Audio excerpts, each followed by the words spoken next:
أوقعت قرعة الدور ثمن النهائي من دوري أبطال أوروبا بايرن ميونخ أمام أرسنال في أقوى مواجهات هذا الدور، وسيواصل ريال مدريد حملة الدفاع عن لقبه من خلال مواجهة نابولي بتكرار للقائهما مؤخرا، ويصطدم باريس سان جيرمان ببرشلونة، بما يحل بورتو ضيفا على يوفنتوس في لقاء الذهاب. وفي بقية المواجهات يلعب باير ليفركوزن مع أتلتيكو مدريد، ومانشستر سيتي مع موناكو، وبنفيكا مع بروسيا دورتموند، وإشبيليا مع ليستر سيتي.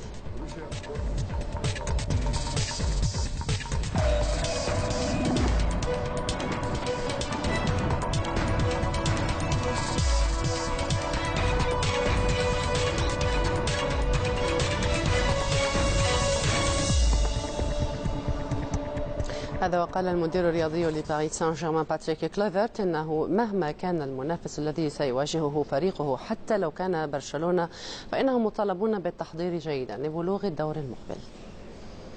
أولا القرعة هي القرعة، وإذا وصلت إلى هذا المستوى تعرف أن بإمكانك أن تواجه برشلونة، وهذا ما حدث بالفعل. برشلونة من السنوات الماضية التي لعبنا فيها أمامهم هو فريق كبير، الجميع يعرف ذلك، لسنا نحن فقط. إذا يجب عليك أن تستعد بشكل جيد. الجميع يعرف مستوى الجودة في مقدمة هذا الفريق بلاعبين رائعين، ولكن الفريق بأكمله فريق بمستوى تنافسي كبير، ولكن أيضا نحن لدينا لاعبين جيدين. إذا ستكون مباراة جيدة للفرجة. من جانبه اعتبر المدير الرياضي لمانشستر سيتي تشيتشي بيريغستاين أن موناكو هو أفضل من يلعب كرة القدم في فرنسا حاليا، ويجب التذكير بأن السيتي وصل إلى نصف النهائي الموسم الماضي، ما يحتم عليه التقدم أكثر.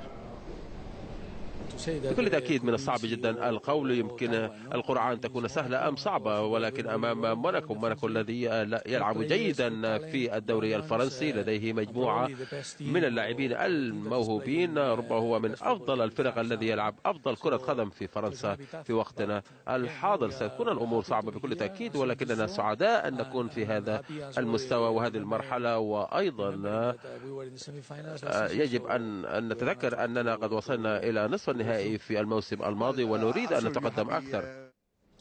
في الدوري الأوروبي 32 عن مواجهة قوية بين روما وفيا ريال، فيما يلعب مانشستر يونايتد مع سانت إتيان. وفي أبرز باقي المباريات يواجه بروسيا مونشنغلادباخ فيورنتينا، ويلعب سيلتا فيغو ضد شاختار دونيتسك، وأيزد الكمار ضد أولمبيك ليون. كما أوقعت القرعة أتلتيك بلباو في مواجهة سهلة أمام أبويل نيقوسيا، وأياكس ضد ليغيا وارسو البولندي.